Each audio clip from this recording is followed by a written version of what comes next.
Bonsoir à tous. Le message qu'on va partager ce soir, si je lui donne un titre, serait Veille sur tes fondations.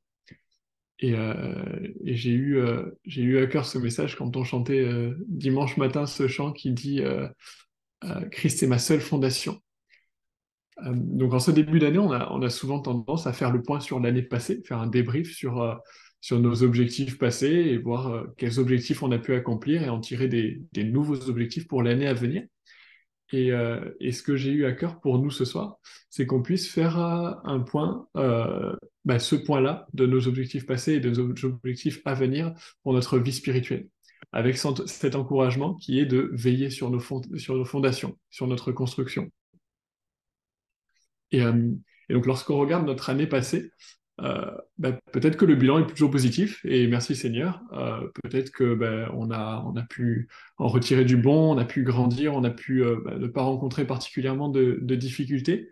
Mais plus je vais avancer dans cette description très très positive, moins ça va concerner de personnes, parce que malheureusement, dans le monde qui nous entoure, il y a souvent quand même des encombres qui nous arrivent.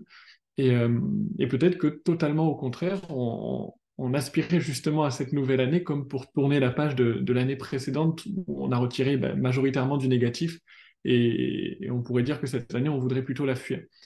Et c'est pas un secret. Et le but n'est pas là du tout de perdre le moral ou de perdre l'espoir, bien au contraire, mais quand on regarde autour de nous tout ce qui peut se passer, et quand on lit même la parole de Dieu et ce qu'elle dit particulièrement au sujet de la fin des temps, on réalise que les choses vont pas particulièrement aller en s'arrangeant. Et qu'au fil des années, on peut pas s'attendre à une année meilleure pour la suivante que la précédente, et on peut pas assurer que l'année 2024 sera meilleure, en tout cas dans ce qui nous entoure, que l'année 2023. Mais je disais que le but n'est pas de perdre espoir, mais surtout de ne pas placer notre espoir dans l'année 2024, mais de placer notre espoir sur Jésus-Christ, la seule fondation, la fondation sûre et solide. Donc Christ est la fondation qui ne bouge pas, qui ne change pas. Et c'était déjà le cas dans le passé, c'était déjà le cas en 2023. Mais pourtant, j'ai quand même été déstabilisé.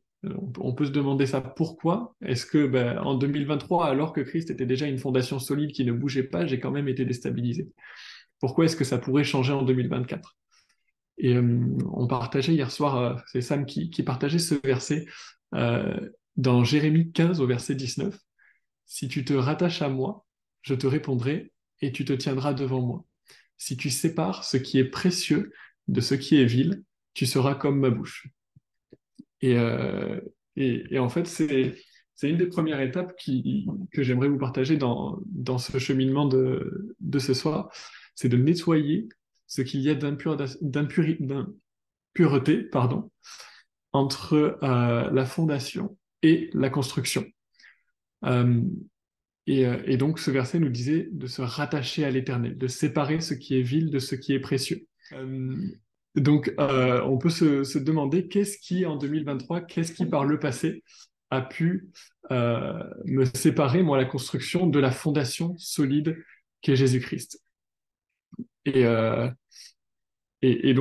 quand on prend cet exemple de la construction, on a donc on a une fondation, et entre la fondation et la première rangée de briques, il y a le mortier qui lie la maison à ses fondations. Et c'est un mélange homogène de sable, de liant et d'eau. C'est quelque chose de fin qui lorsqu'il sèche, garantit vraiment une liaison solide entre la construction et la fondation. Et je peux me demander, est-ce que dans ma vie, il n'y a pas des choses, comme le dit le verset, qui sont vides, des cailloux ou des éléments qui viendraient fragiliser cette liaison entre la fondation et la construction. Et, euh, et qui viendrait justement du coup fragiliser ma relation avec Dieu, qui viendrait vraiment fragiliser tout ça. Et ça peut être un péché ou ça peut être une chose dans notre vie qui prend trop d'importance et qui me sépare ou au moins m'éloigne de Dieu. Et, euh, et pour ça, Dieu a une solution. Il a une solution qu'il a payée très cher. Il a exactement ce qu'il nous faut pour purifier cet espace entre les fondations et la maison et chasser toutes les impuretés pour repartir sur une surface plane. C'est le sang de son Fils Jésus qu'il a donné à la croix, qui est mort et qui est ressuscité le troisième jour pour nous purifier de tous nos péchés et pour permettre à nouveau un lien entre la construction et la fondation, un lien qui a été brisé par le péché.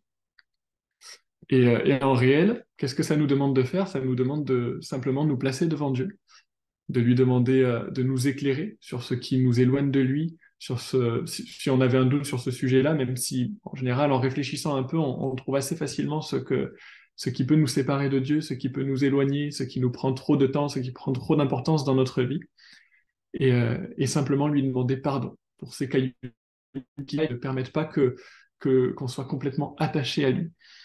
Et, euh, et en faisant cette démarche-là, on lui demande aussi pardon pour ça et on vient prendre la décision de se séparer de ces choses pour se rattacher à lui. Et donc il y a un lien entre notre construction et notre fondation. Et une fois qu'on a bien nettoyé l'espace qui est dédié à ce lien, on peut, pour commencer à bâtir, poser cette première couche de mortier. Et donc, c'est vraiment un mélange homogène et précis. Et moi, ça me parle de cette relation qu'on a avec Dieu. Ça me parle des temps qu'on passe dans sa présence. Ça me parle de son Saint-Esprit qui vit en nous.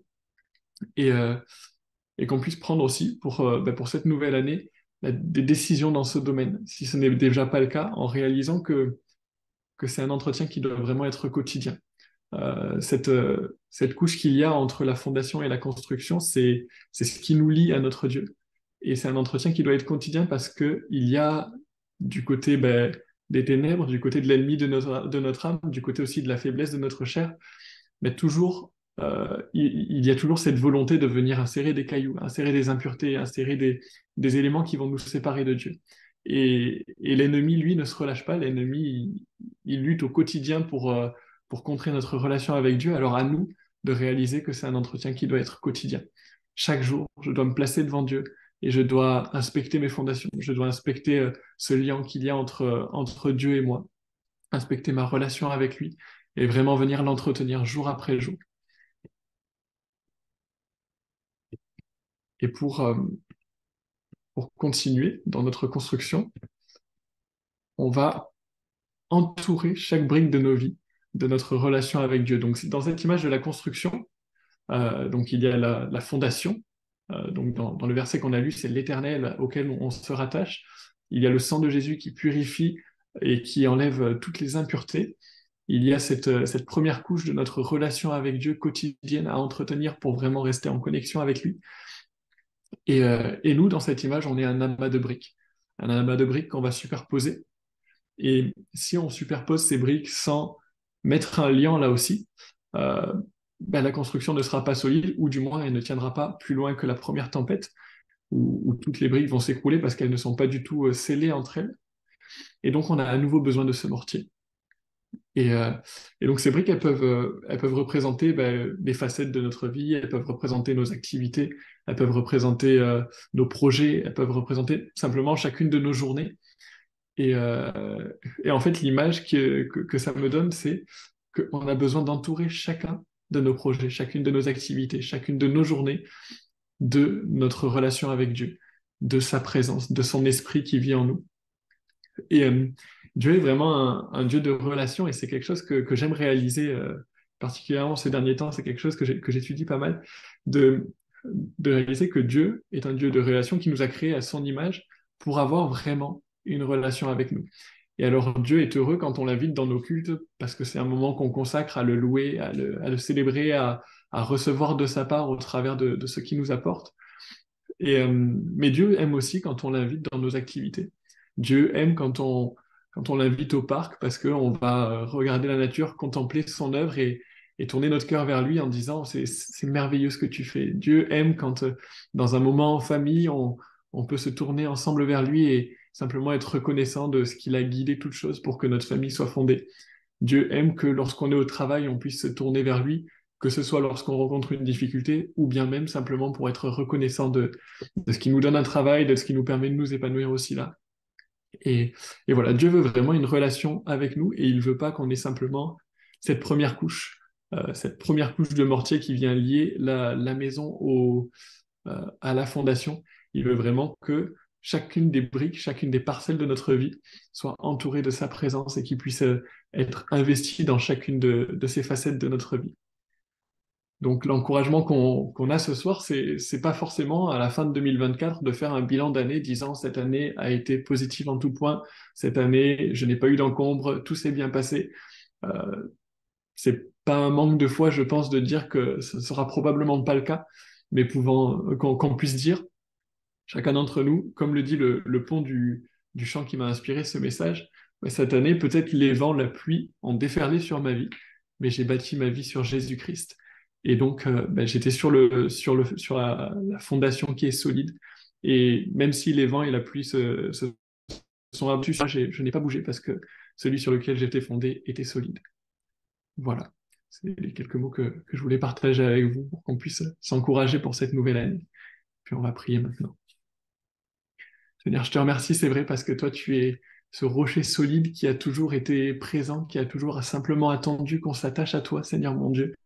Et Seigneur, c'est vrai, tu nous as donné toutes les clés pour qu'on puisse le faire. Tu as donné, Seigneur, cette solution pour qu'on puisse nettoyer toutes nos impuretés, tout ce qui nous sépare de toi, Seigneur Jésus.